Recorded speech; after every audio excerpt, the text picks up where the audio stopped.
All right, good afternoon, ladies and gentlemen. All right, my panelists, are you guys good and ready to go? Perfect. All right, so let's go ahead and kick this thing off. Good afternoon, ladies and gentlemen.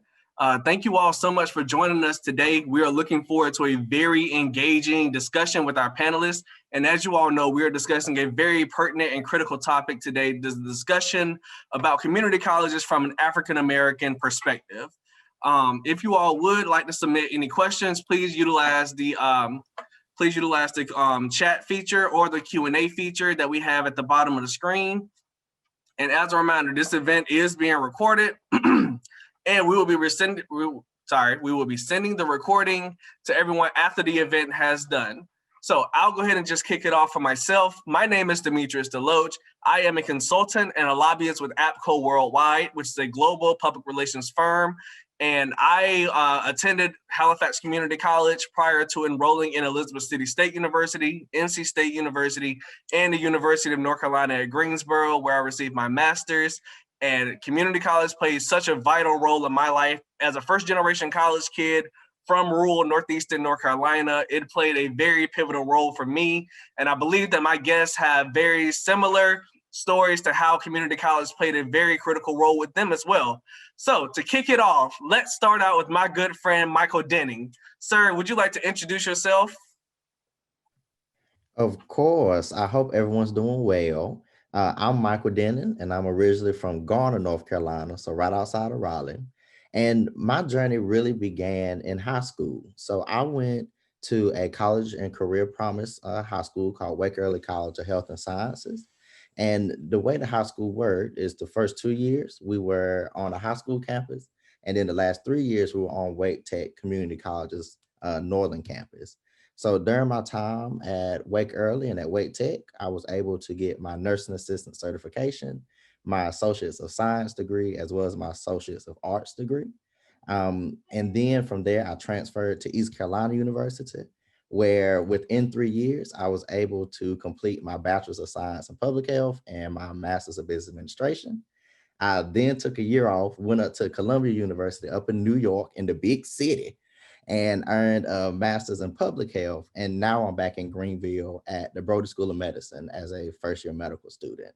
I always say that Wake Tech and the community college system really provided me with a foundation to be able to go in and everywhere and be confident as well as competent, have that information and knowledge. So thank y'all for letting me be on the panel today. Excellent. Thank you for that story. Mr. Xavier, sir, would you like to introduce yourself to us?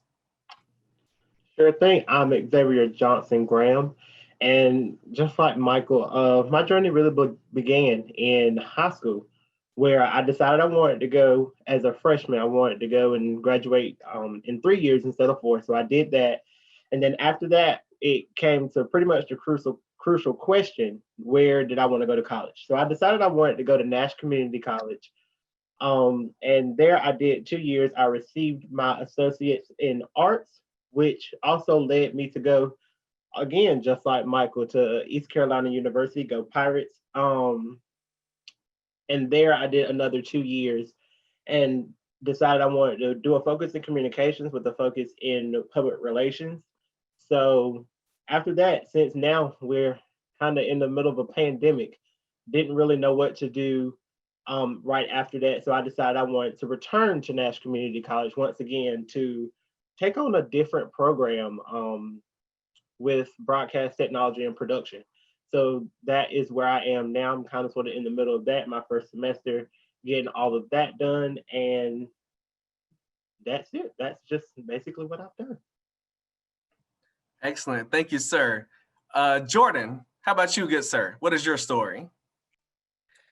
Yes, I'd like to take time to thank you for allowing me to have this opportunity to come and talk to everyone. Good evening, everyone. My name is Jordan McLean. I am currently the Vice President of the SGA of Fayetteville Technical Community College. I'm also a proud YES member, U plus effort equals success. My story is that I came to North Carolina about 4 years ago, and ever since I've come to FTCC in order to get my associates, in order to start that long, arduous journey to get the PhD in psychology. I have had a wonderful experience. I've felt community in community college very well. Just, I can't go on enough. But we can get to that later. That's it. What I have to say for now. Perfect. Thank you, Jordan. And last but certainly not least, Mr. Christopher St. Hilaire. Tell us all about yourself, good sir. Thank you. So let me just start off by just welcoming everyone to this event and also thanking you personally, Demetrius, for kind of coordinating this and everyone else who's coordinated the event. To start off, my name is Christopher St. Hilaire, and I am a proud Central Piedmont Community College graduate and alum, and I am a first-year transfer student at Princeton University. My journey, if you will, has been very, very interesting. This is certainly not the place I thought it was going to be at, but essentially it started when I dropped out of E.E. Waddell High School, which was a former high school in Charlotte, North Carolina. It's now a language academy. But when I dropped out, it took me some time to find myself. And Central Piedmont was that place that was pivotal and integral to me finding myself. So it was a natural place for me to go to, and everything kind of flourished from there. Excellent. Thank you for that, good sir. All right, so ladies and gentlemen, you have met all of your panelists. And now just a reminder, we will try to leave some time for a Q&A at the end. Please feel free to utilize that feature at the bottom. So now, gentlemen, let's go ahead and jump into the questions. So as you all have kind of sort of already leaned towards, we all have a different reason as to why we decided to start our academic and professional lives at a community college. So for me, it was because I was a first generation college graduate. I wasn't sure if I was ready to jump directly into a 4-year institution. So my question to you all is, what made you decide to begin your higher career education at a North Carolina community college? We'll just keep the same order. Michael, let's start with you, sir. Yeah, so kind of like I mentioned, I went through the community college system through my high school program. So for me, community college really provided me the opportunity to kind of get some credit hours done prior to actually transferring to a 4-year university. I've always known that my end goal was to go to a 4-year college, but looking at finances and looking at time schedules, it really was the biggest bang for my buck to go to a high school where not only I could get my high school diploma, but then also take these courses that were going to be able to prepare me and transfer me to a 4-year university.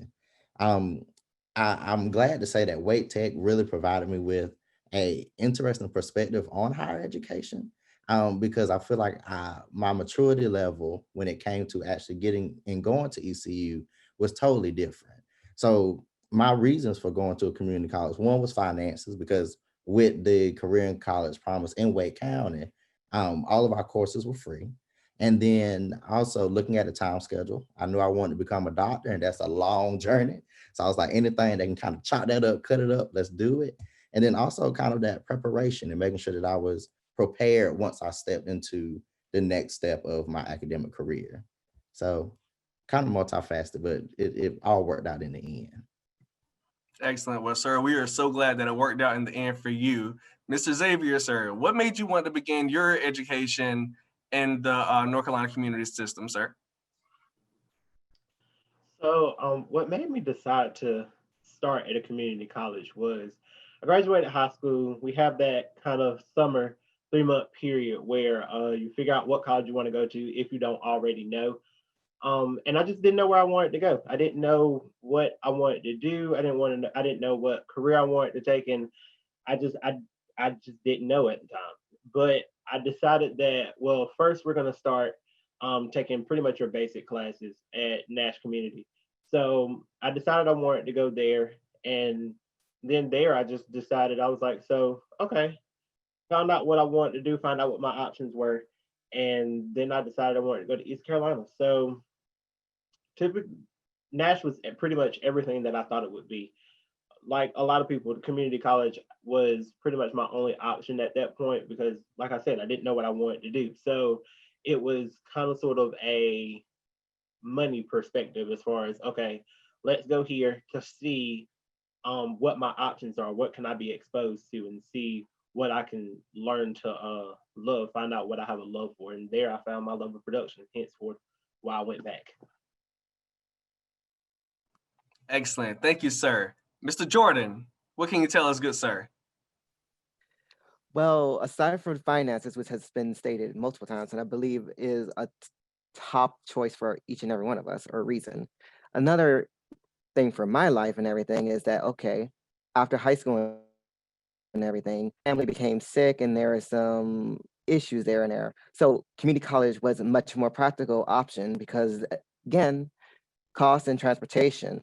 And at the same time, I could do community college at the same time, be at home as much as possible to deal with the health concerns and everything. Not just for myself, but also for family.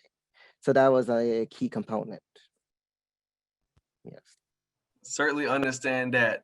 All right, Christopher, talk to us, good sir. What made you want to start your higher education journey at a community college? Right. So as mentioned earlier, I dropped out of high school when I was 15 years old. And kind of preceding that, I spent a good period just kind of doing whatever I want. I was playing video games to 4 or 5 in the morning and just doing literally anything I wanted. At some point, though, I recognized that if I wanted to make something of myself and if I wanted to make myself useful, I needed to go back, right, and start over again. And the first step in that process was getting my GED, which I did at Central Piedmont Community College, right? So once I got that, I didn't trail too far from home. I stayed there. I kind of dug my heels and I said, well, let me make something of myself at this place, right? And I don't know what's going to happen, but I know that this is a place of redemption, that every person that comes here, for whatever reason, is imagining this other future for themselves and for their family. So Central Piedmont was really a natural step, right, in the next direction of my life. And that's for me, that's the integral motivation for going there. Excellent, all excellent reasons. So gentlemen, let's talk about the one thing that we know is probably liable to happen. As with anything, it's not always a smooth, easy transition. So my question to everyone now is, did you experience any road bumps or obstacles? And if you did, how did you overcome those roadblocks? Mr. Denning, let's start out with you, sir. Yeah, so it is interesting because school within itself. So my mama is an educator, and one thing she always told me was school is the easiest thing you can ever do because they're gonna tell you what you need to do. You just got to do what they say. And I agree partially, but then also sometimes you sit in those college courses, you get in general chemistry, and you're like, oh, this is the stoichiometry. What is that? So I think for me, really the process of navigating a new system was kind of the biggest challenge, right? So you are fresh out of high school or fresh off the workforce or trying to figure out just coming from another place, and you're now in this structured system that you might not necessarily know a lot about. So finding your way and finding out who are the people to speak to make sure that you have the right classes, to make sure that you are attending class, making sure that you are getting the work done. I think the biggest roadblock for me was just really that adjustment and trying to figure out kind of who do I need to speak to get where I'm trying to go. And fortunately for me, I was able to reach out to my advisor at the community college and say, well, this is what my end goal is. This is what I'm thinking about doing. Who do I need to speak to and what are the next appropriate steps for me? Um, School within itself, kind of like what people have been saying in the comments, is a challenge for everybody. And it's going to hit everyone at a different time. But as long as you kind of stay grounded in who you are and what your next steps are and reach out for assistance, everything will be fine. And that is an excellent truth. That is a very factual statement. Anything worth having is definitely going to take some diligent effort to achieve. But the one thing that we always learn is that we see through every single challenge because we are each definitely have the capacity to achieve our wildest dreams, and we deserve that. Mr. Xavier, sir, any roadblocks that you want to tell us about and how you overcame them? So most of my roadblocks came from inside the classroom because uh, I had trouble kind of sort of comprehending certain things, especially subjects like Spanish, English, writing, math, especially.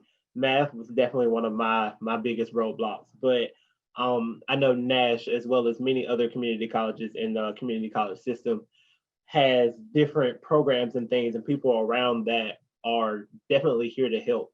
I know in high school that a lot of people are told, pretty much a lot of us are told that you're going to be sitting in an auditorium with 150 students and a teacher is just going to know your face. They're not typically going to know your name, but it's different in community college. It's definitely different.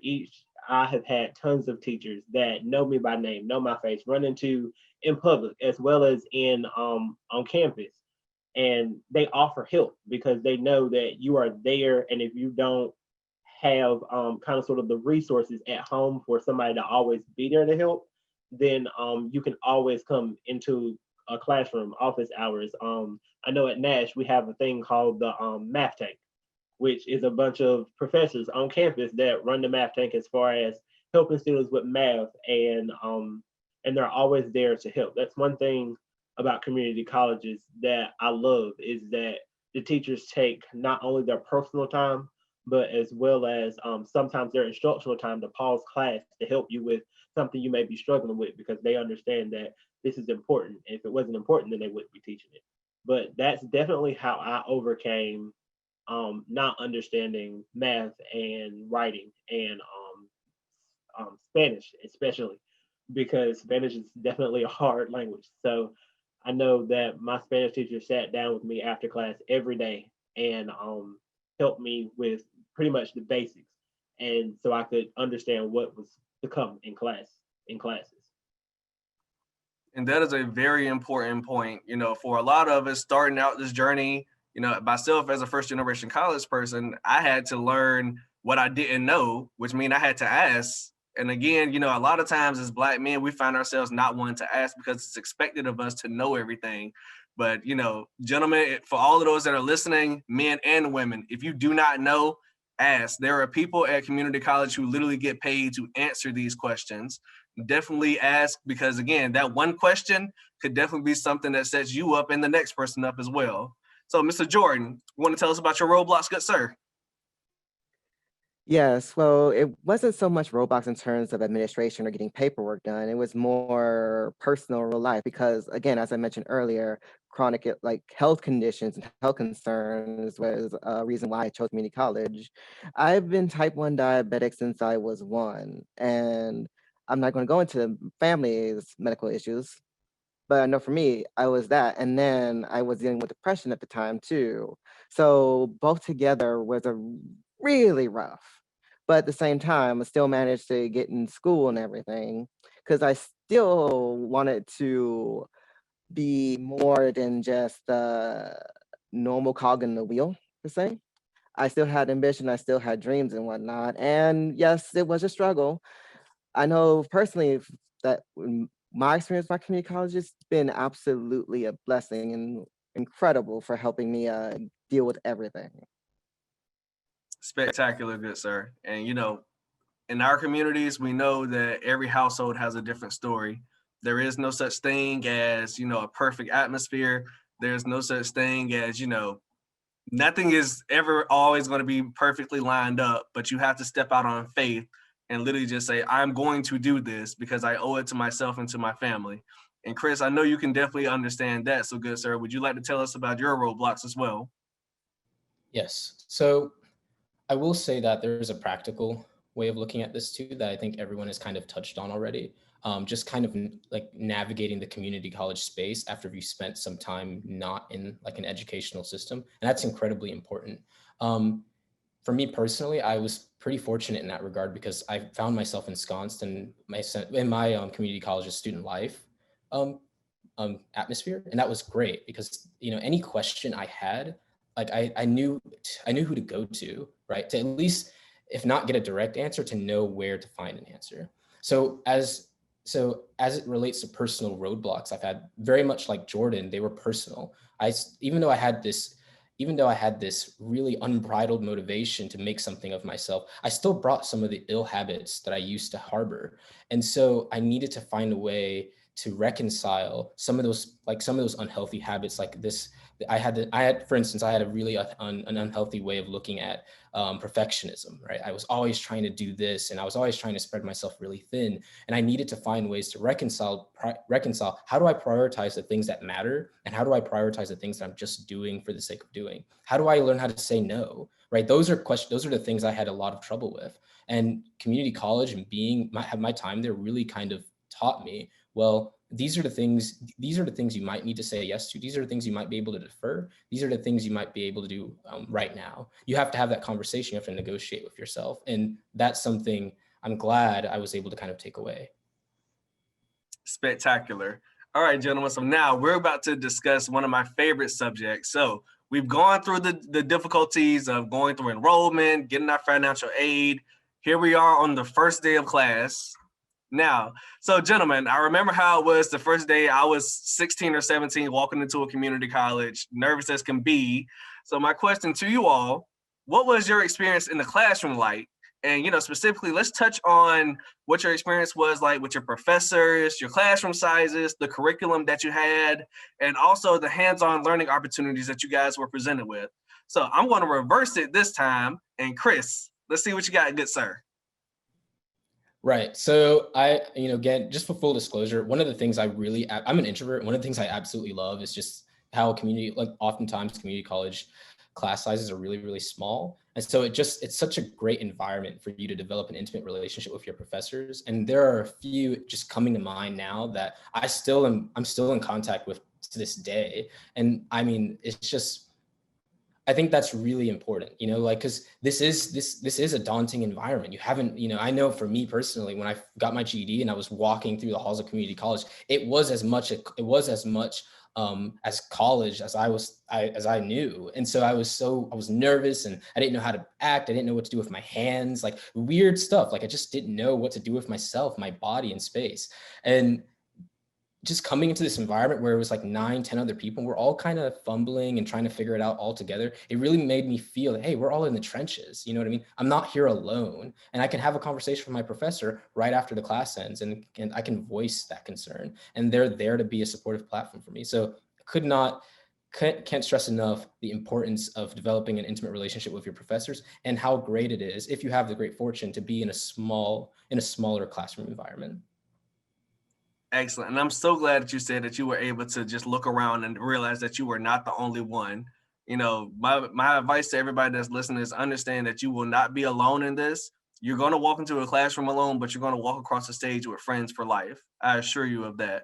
Jordan, what can you tell us, good sir, about your experience in the classroom? Well, since you all said transparency and honesty, I will be honest. I had all sorts of teachers so far in my experience. I had the teachers that just mainly cared about the students getting the content and learning and applying them in their life, which was a really, really joy. It was a great joy to be taught by them. And then I had like the most pedantic teachers for where it was a semicolon, if something was not italicized properly, they were just strict on the points. And while yes, being hard like that sometimes is good for students, other times it's just ridiculous, to put it lightly. But I will say the Yes Initiative on my campus really, really helped with that, because as a person, I was used to just either I perform and do it all solo, or it doesn't get done at all. And it's my fault if it doesn't get done at all sort of mindset. But through their through their support and help and just everything, it was a load lifted off my shoulders. So at the same time, I could actually do more. And I felt like coming to the campus more and doing more because I had that system there.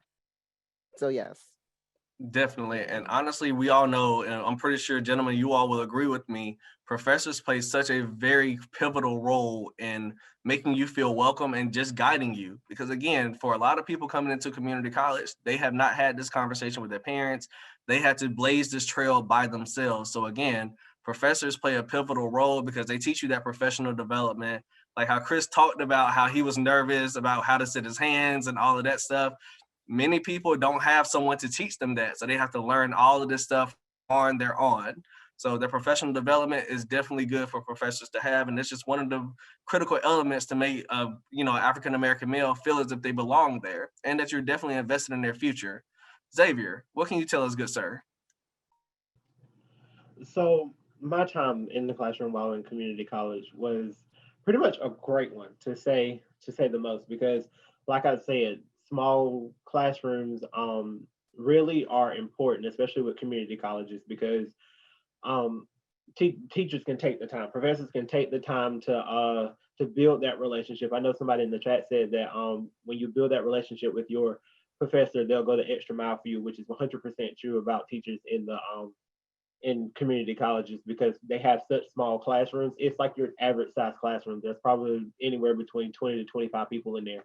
And what it gives the semester gives the time to build those relationships so that teachers can get to know you personally. Um, like I said earlier, I mean, I struggled with certain subjects more than I did with others. So my time in the classroom was basically making friends in the classroom. So if you didn't understand something, I understood something, and we can trade notes or we can tutor each other on different things when it came to be um, when it came to different subjects in classes.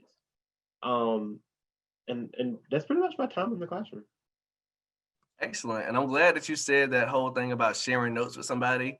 And, you know, that's something that I'll touch on at the end. But again, gentlemen and ladies alike, you are not in this by yourself. Literally, when you're in a community college and you're in these classrooms and it's maybe 8 to 12 of y'all, you're going to work together eventually. So I could assure you that you're not going to be by yourself. You're going to have somebody there to help you out. In the event that you miss a day, they can give you the notes. And if you don't understand, again, ask either your professor who you built such a great relationship with, or that person that sits beside you every single day. You don't have to go at this alone. There is support there for everyone. And lastly, Mr. Denning, my good sir, tell me about your experience in the classroom. It, I ditto everything everybody else has said. I really enjoyed the first professor that comes to my mind is Miss Julia Head. Shout out to you. I had her for 3 math courses, literally back to back to back. And just looking at the development of our relationship, she ended up writing me a recommendation letter for some scholarships and for my college transfer process.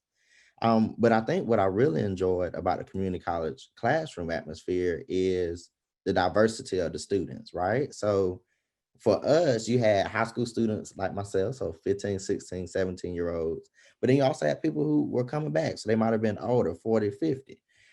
So you really have this interesting mindset of how do you teach the best, but then how do you learn the best? And kind of like everybody else has said, you had this opportunity to really connect with people who have different experiences.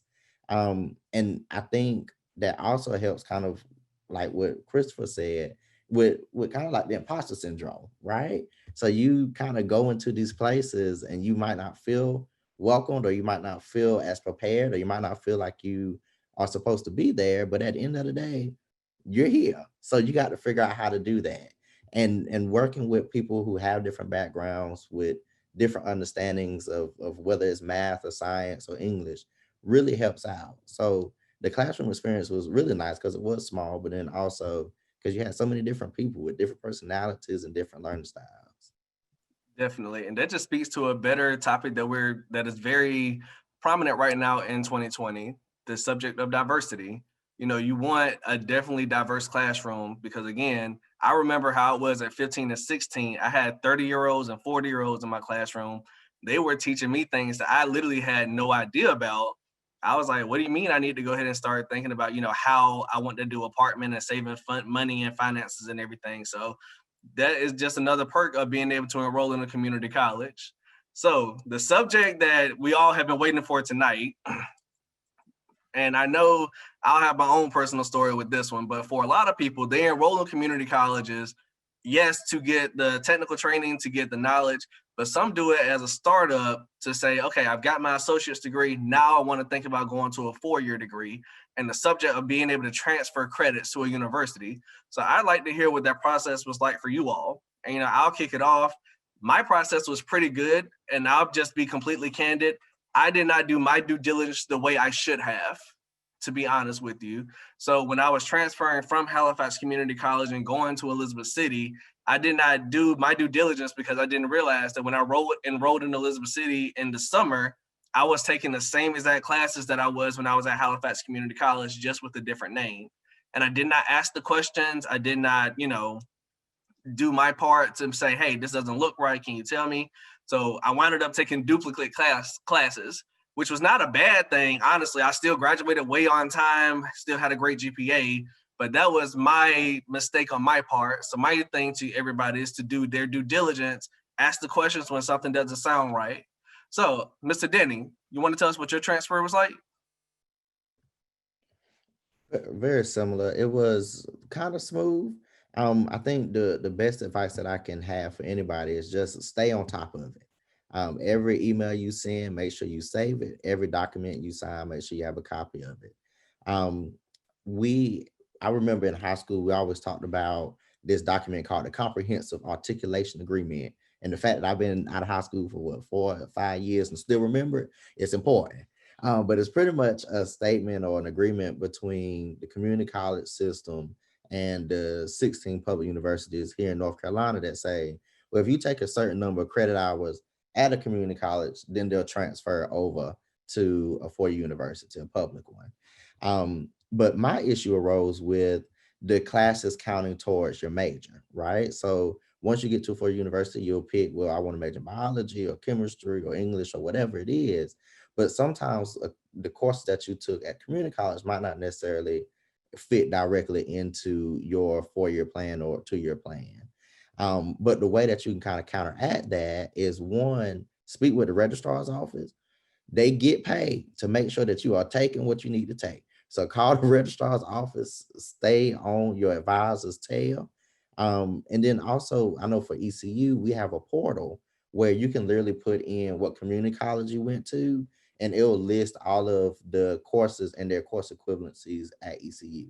So like Bio 110 at Wake Tech might equal Bio 1100 at ECU. So then you can kind of compare and contrast and be prepared for once you actually enter into the classroom. Perfect. All right. Zay, what you got, good sir? My transfer situation was pretty easy because I believe that I applied for ECU when I was at Nash, probably about 3 or 4 months ahead of time, got accepted. And then I realized that ECU had this thing called the Quest program, and which is accepting incoming transfer students normally. And then so when they assigned us an advisor for ECU, and I already had my advisor at Nash Community, I'm a very hands-on person. I like to kind of sort of make sure everything's all right, make sure everything's fine. And just like Michael said, ECU provides a portal for us to match up the classes and everything. So whenever it came time to sign up for classes, that's what we did. That's what me and my advisor at Nash did. We decided that we wanted me to take the classes that would count directly towards my degree and make sure that I was getting using my time wisely.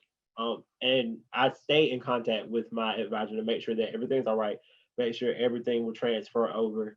And then when it came time right before graduation, we went over everything that I taken at Nash, made sure everything transferred over all right. At one point in time, I remember doing a phone conference with my advisor at Nash, sitting in her office, and we were talking to my advisor at ECU, and we were going down the course list of everything that I'd taken, see where it fit, see what I needed to take, see what I had coming up. So I kind of sort of had future knowledge as far as what I was going to take, when I was going to take it, and when it should have been offered and what semester I needed to take it in. And like Michael said, you got to stay on your advisors, make sure everything that is in line is in place exactly where it's supposed to be, because sometimes some things, accidents do happen. And I made sure I did my due diligence to kind of sort of make sure that everything was in line and make sure everything was correct. Perfect. Thank you, sir. Jordan, talk to us, good sir. Well, yes. You know those students that enter university or college and they start in one program and then they discover themselves or figure out, okay, you know what? I don't want to do this program. I want to get this one instead. Yes, I was that student for where I just had to switch programs. So yes, Fayetteville Tech has been great with that because because they had a good process and everything. Miss Nelson, University Outreach, is just amazing at dealing with the whole credit process and everything. Talked with her, saw what my credits would be, and asked me about what university I was looking into to see, okay, when I do transfer, what those classes are, because again, they can have name changes and whatnot. So yes, smooth experience, just saved me from like all the pitfalls. Very, very happy. Perfect. So, and Chris, you know, you're like my little brother now, so I can go ahead and just put you on the spot without asking to do so. So ladies and gentlemen, Christopher is a guy who most recently went through the phase of transferring. So Christopher went from a community college down in Charlotte, and he decided that he wanted to take his skills all the way to the maximum and enroll in Princeton. So good sir, please tell us what that was like. Right. So I'm going to say it really depends on your priorities. So if your priority is to expedite your experience, your college experience, then the best thing to do might be to take advantage of what Michael mentioned earlier, the articulation agreements that we have with our community colleges and our 16 public universities, because they act as a pipeline.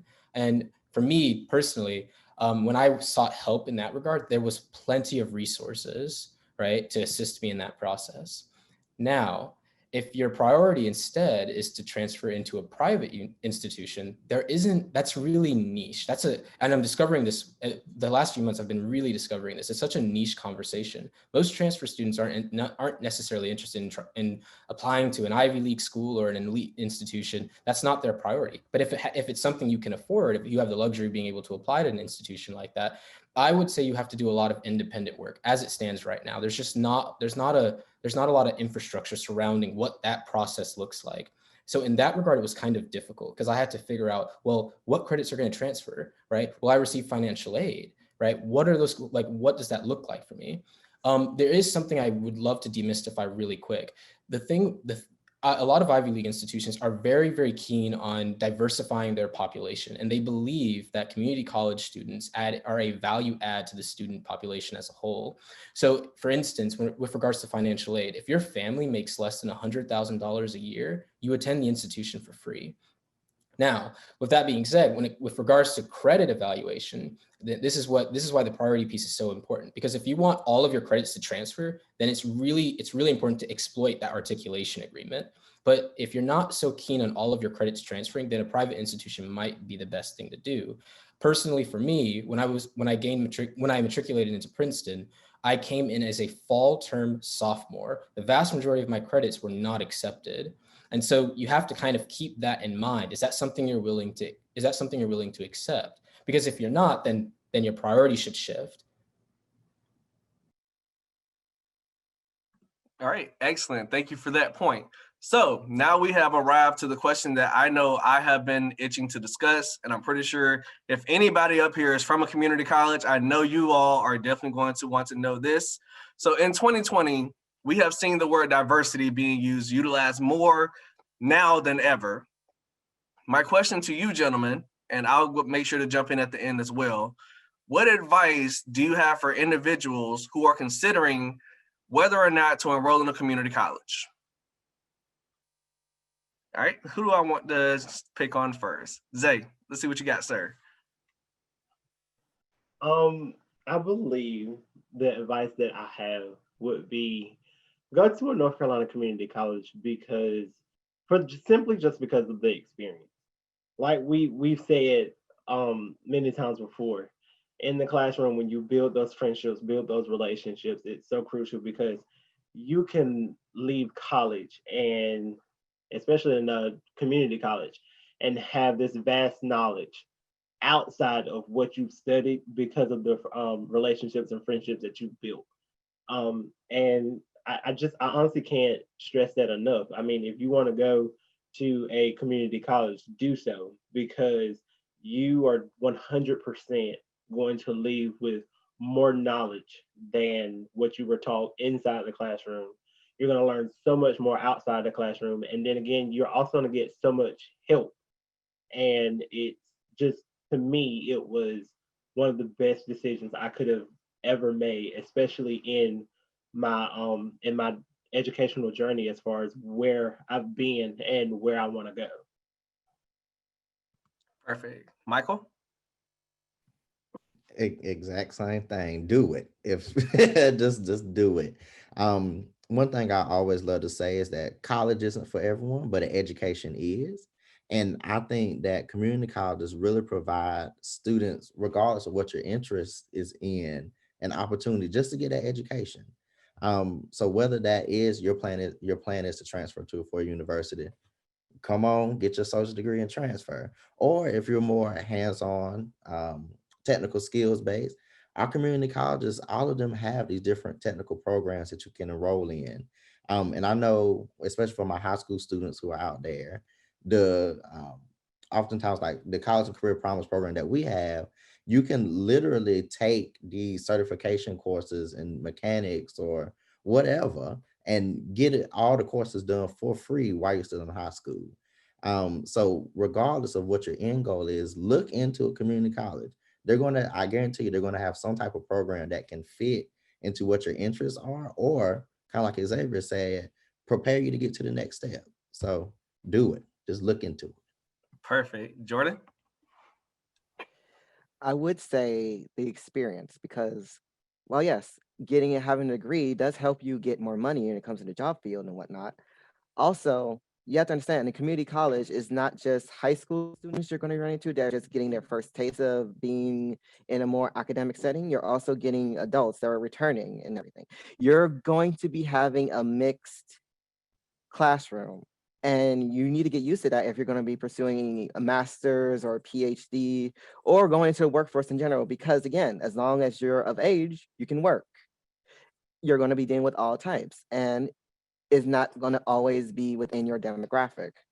So community college absolutely prepares you to deal with people within several generations, cultures, what have you, and you learn how to navigate that, especially if you're the type that's socially awkward or anxious, or you need a bit of refining before you go any further. Definitely. And you will certainly come across people from different paths and different age groups and some of every type of difference that you can think of on this journey to professionalism and to achieving your dream.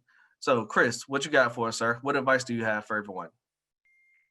Right. So I cannot but start with me kind of figuring out realizing I needed to make something of myself.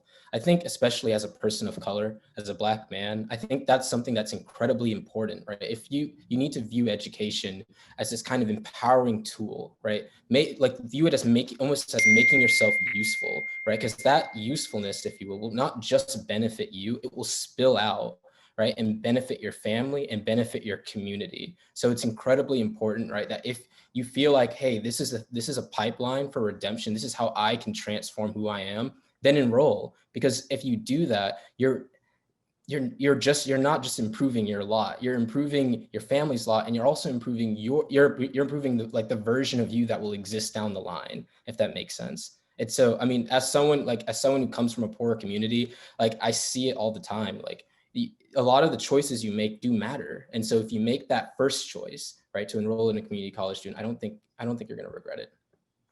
Definitely. And my good gentlemen, I hope you guys don't mind. I'm just going to jump in on that question as well. My piece of advice to everyone is to do it. Like, I assure you, as a person who is out here and in the professional realm, in many cases, as a Black man, you're going to need more than a high school diploma to achieve your dreams. And that is the gospel truth. And my advice, and we have a stigma that we always hear about, community colleges, second best or something like that. And I'm just going to keep it sweet, and I'm not going to put on my political hat right now. A associate's degree will outweigh a high school diploma any day, because if you want a rewarding career and if you want to, achieve your dreams and get that job, you need something better than a high school diploma. And that associate's degree is going to give you the leverage.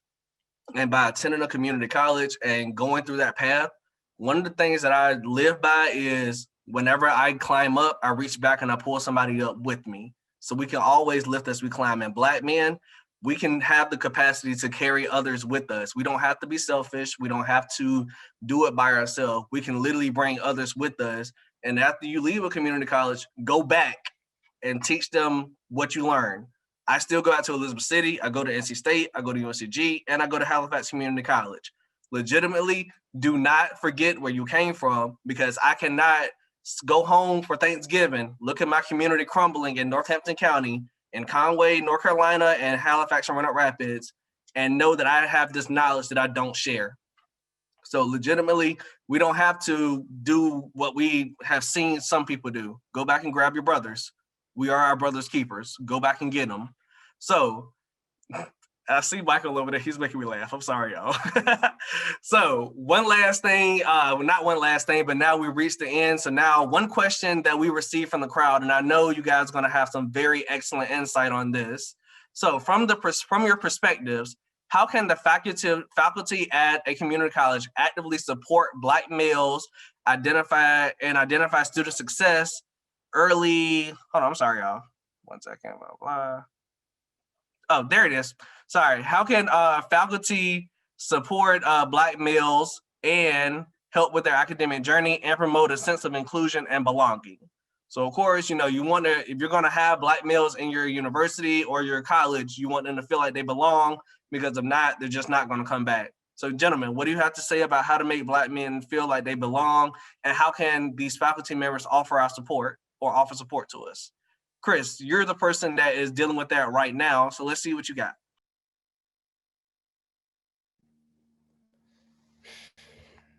I want to say,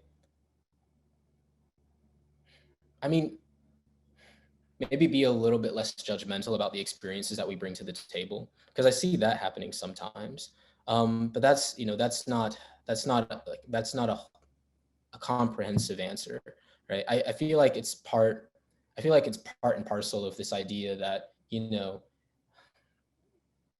that it's almost like cyclical, that we're always, you know what I mean? Like it's generational, and this is what it is for the African-American community. This is what it's always going to be. And I feel like sometimes we bring, like, even if people don't mean to, they bring that stereotype or they bring that conception to the forefront. And I feel like in some sense, it's like, if you see a young Black man, right, in the classroom, right, and you especially know that he's had a difficult past and he struggled academically in some way, I would definitely say, well, offer an ear, if that makes sense. Just kind of try to be a supportive platform when someone voices that they're having some difficulty, rather than shoving off their concerns. And kind of to speak to Jordan's point earlier about some teachers that we see at community colleges, some teachers are very quick to do that, right? Because for them, it's not a full-time thing. It's something they're doing on the side, right? So they might not be as invested in the educational empowerment of these people as we would like them to be. So I really just think, being there as a beacon, or being there as a supportive platform, can go a long way in really making someone feel included and making someone have a sense of agency. Perfect. Jordan? Not to get too political, but I'm going to try my best to not sound like a sociology student. I'm not. I'm in psych, though, even though we have a lot of stuff in common. Keep in mind that our demographic specifically, to put it bluntly, we're like a piñata, for where various groups, various media outlets, what have you, can just use what happens to certain one of us to fuel their careers for the next few months in relevancy. And usually when those happens, everyone gets emotionally gaslit or upset. Practical change in terms of law reform and whatnot usually gets pushed to the wayside, because then it turns into something else entirely. So I would say, for dealing with a student one-on-one, just keep in mind that we are not a monolith. We are all each individuals. Yes, we all fall under that label, but at the same time, all our stories are different, as each of the panelists and myself have shown. So just listen a bit more, and I would say try to show a bit more compassion. Literally, you'll be amazed how far compassion and understanding will really go. So Michael, what do you have to say on that, sir? once again, the exact same thing. I think cultural humility is so important. Cultural competency is so important. Understanding that everyone comes from a different place and are starting at the same place but coming with a different load is so important. I guess practically, you could look at depending upon what courses you teach, you might can include more examples that fit some African American males' backgrounds, things that we can relate to a little bit more easily. Because I think about buoyancy, and I was taking Calc 2 or something like that. And we were talking about buoyancy, and I was like, I don't get on boats. I don't. We can talk about this in another way. But it's simple things like that that you could switch or make a little bit more inclusive and a little bit more understanding for students, especially because we're all coming in and trying to do our best. Definitely. Zay, you want to end us off on that, good sir? I'm not exactly sure how to end that, but listening to each of them pretty much answer this question. I've been sitting here with one thing in mind, is that we in community college definitely has pretty much the classroom space as well as like the classroom size to address real world topics. I addressed a lot of real world topics, not in my ACA class and my psychology classes and some of my communication classes. When teachers teach, try whenever you have like in-depth discussions in class, as not to single out the Black man in your classroom, but ask them their honest opinion as far as how they see it as African American male in America about different subjects. Ask them to write about what from an African American male perspective.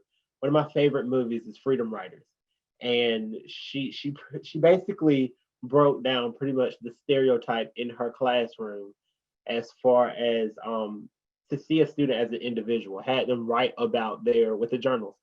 She had them write about their perspective on different subjects, and you can do that in your classroom. Now we are now in a time where Black people, African American people are able to openly share their experiences without the worry of certain backlash, especially in a classroom, because you may not see it as knowledge, but as a student, we see it as knowledge. And we like learning from our classmates as much as we like learning from our professors.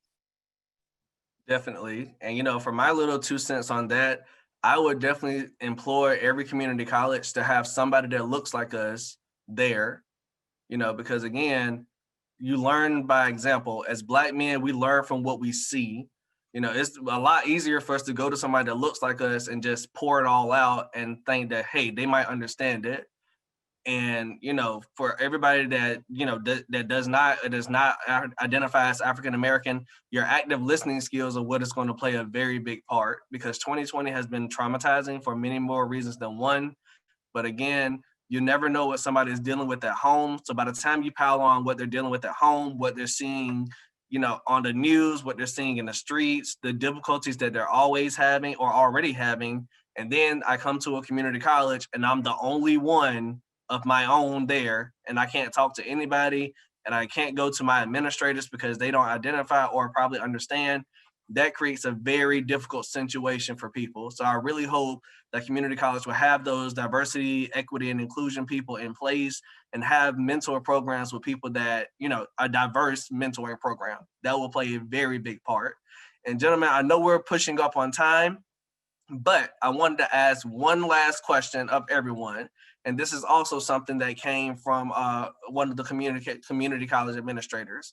In your experiences, what are the most effective outreach methods in higher education to reach the Black community, basically? So who wants to jump on that one first? Michael, I'm pretty sure you got a lot. Yeah, go ahead, good sir. Really, the biggest thing is just starting early. Start early, start early, start early. A lot of my background is in youth development and educational attainment. So recognizing that even in elementary school, students are deciding what they want to do for the rest of their lives.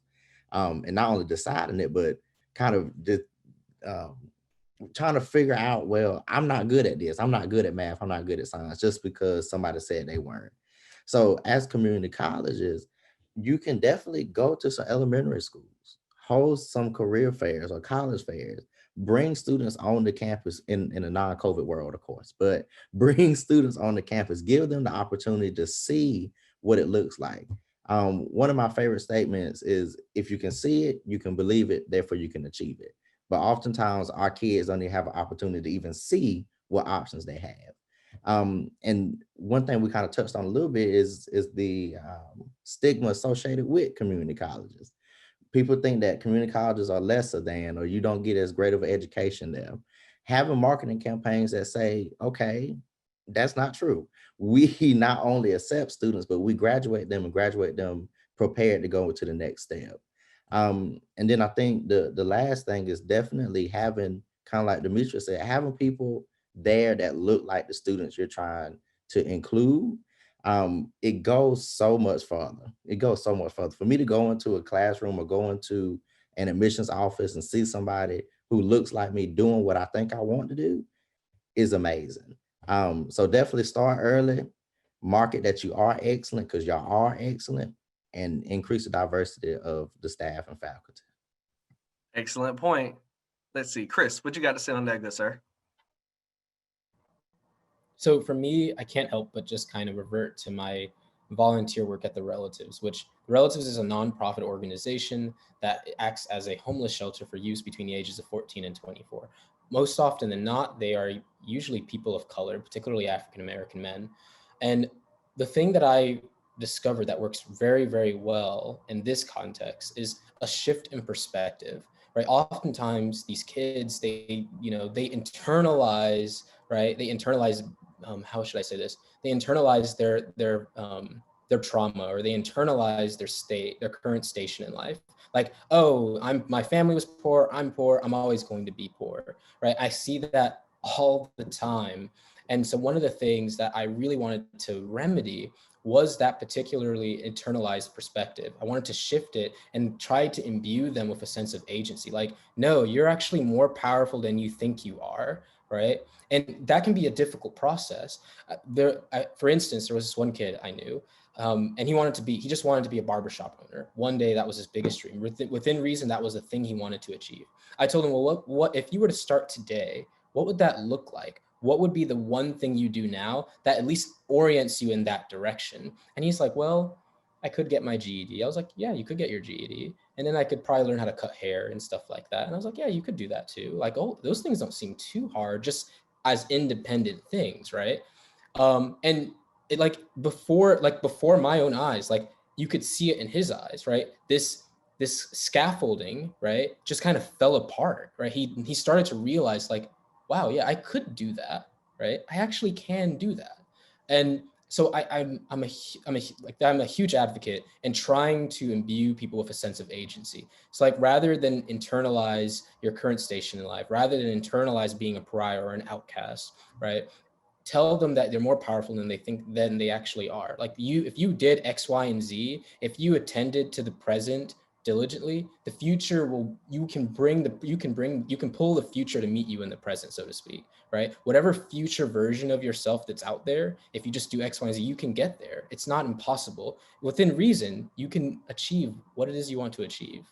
And to kind of Michael's point, it's really, I do definitely echo, having someone that looks like you is incredibly pertinent, because again, a lot of these kids are young African-American men. I'm a young Black guy, and I dropped out of high school just like they did. And it's incredibly humbling being a point of inspiration for them, because they're like, wow, this guy was just like me and he's going to an Ivy League school, right? And I mean, for me, like, I'm just so grateful to be able to do that, to exploit my own story in that way, because it's truly an empowering force, right? And I can't express enough, when you see it in their eyes, like when you see them thinking what they could be, it's priceless. And that it definitely is. And again, we have a civic duty to uplift our brothers and encourage them to do the same thing exactly. Because again, if you can see it, you can actually achieve it. And that is my motto. Jordan, you want to quickly tell us about that, good sir? Yes, just to piggyback on what Christopher said, I would say it'd be creation in that sense. That yes, while your environment may not be the best because of emotional exhaustion, various types of abuse or neglect, what have you. At the same time, community college can be that catalyst in your life that can help you create it. Sure, nowadays, plenty are focused on being famous due to maybe like online outlets or social media at the same time, but you can just bring into the table, you can be more than that. You can actually be famous for doing something else, for adding to the community, for improving the lives of others around you through building. And at the same time, you can show that, yes, you have a place for where you get messages that help you grow, that build you up, not tear you down. At the same time, you will run into others that come through similar situations, different situations. Your whole worldview and perspective grows as you continue on your educational journey. And starting with community college, I would say would be a great first step. That would be a key catalyst, a part of the foundation, one of the cores. Definitely. All right, Xavier, you want to quickly tell us, good sir, some other outreach methods that you could think of for them? I believe everybody said everything that's been that's supposed to be said. But like you guys said, we can't stress enough. If you have somebody that looks like us, that we can relate to, that kind of has the same path, not the exact same path because everybody has their own path, but somebody that looks like us, been on some sort of the same path that we can relate to, then it makes it easier on us because we always feel like we are welcome as far as in the classroom, out of the classroom, walking around campus, making sure that we are accepted for exactly who we are and not what the world perceives us to be. I know that I can't count how many commercials and things I've been in for Nash, and I do it because Nash is pretty much my home. It's where I got my first degree at. It's where it was one of the first places I felt like I was accepted as an African American male. So I, I that's all that I honestly can say. As long as we feel like we have somebody to talk to, have somebody we can relate to, it pretty much makes it that much easier, not only to get us in the door, but as far as keeping us there, getting the degrees, moving on, and sometimes like me, coming back to do so much more. Definitely. And always remember to come back. Like anytime Northampton County High School or somebody there calls me, I'm going. It don't even matter what it's for. My answer is yes. So with that, my last little piece on that question is literally have somebody in place, use your active listening skills, and literally ask people, go to where they are and ask. Because again, you never know what you don't know until you ask. Because again, a lot of us, and not myself, but definitely some people are coming from single parent households. They never had somebody believe in them before. And a lot of people have their own situation where they need that extra boost and the extra encouragement. So definitely that is something that you all can do. And we're happy to discuss that even further. But we've gone 3 minutes over. So with that, I will just end on one note. I'm going to take it off script 1 second. To all 200 people that are up here, please listen to the sound of my voice. And to my colleagues listening, I'm going to go off script, so forgive me. Your current situation does not have to be your final destination. Each of you has the capacity to achieve excellence. And this is something I say in every single speech that I give across the state and across this country whenever I'm invited to talk about anything. I was a child of 2 correctional officers in rural Northeastern North Carolina. I was a first generation college graduate. I didn't even have cell phone service or Wi-Fi when I was growing up. And now here I am working in the legislature. I am here achieving my dream. Never let anybody discourage you because I heard it all. I heard a Black man can't make it in politics. I've heard that, D, you are a first generation college kid. What you gonna do? How far you really think you're gonna go? I'm going to DC. I've shaken hands with presidents and here we are. And my thing to you all is, I assure you, if you put in the work, there's literally nothing that you cannot do. You have the exact compassion and you have the ability to do it. And Black men, Black women, listen to me. There are literally too many professions where we as Black people lack a darn presence. So literally, there is room for you in excellence. And I don't care what the profession is. If you're passionate about it, there's literally a place for you there. And if there's not, pull up a chair, bring your own table and bring your own chair. Because we cannot continue to allow all these professions to continually to develop without the presence of a Black person there. And that could be you, the next person that is at that seat and that is in that COO, that CFO, or that CEO position. So with that, I'll go back on script. So we want to thank our community partners who have helped promote this event. Special shout out to Mr. DJ Evans, Dr. JJ Evans, I'm sorry, Minority Male Success Initiative Director, who counseled us on putting this event and going together. And we certainly appreciate my panelists. I will make sure to clap for each of you all later on. Really appreciate you. As always, we literally thank everyone for your time and for your support. And especially thank you to those who continually to support, advocate for community colleges.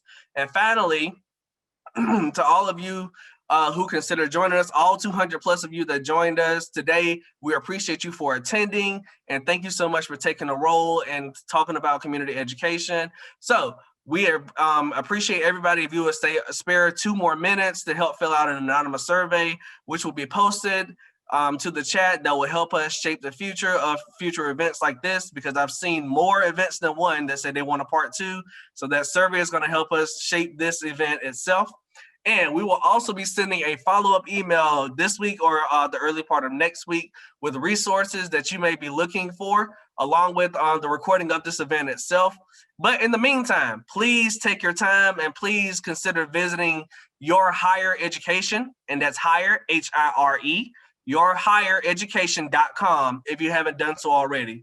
My name is Demetrius Deloach. I'm a lobbyist with APCO Worldwide.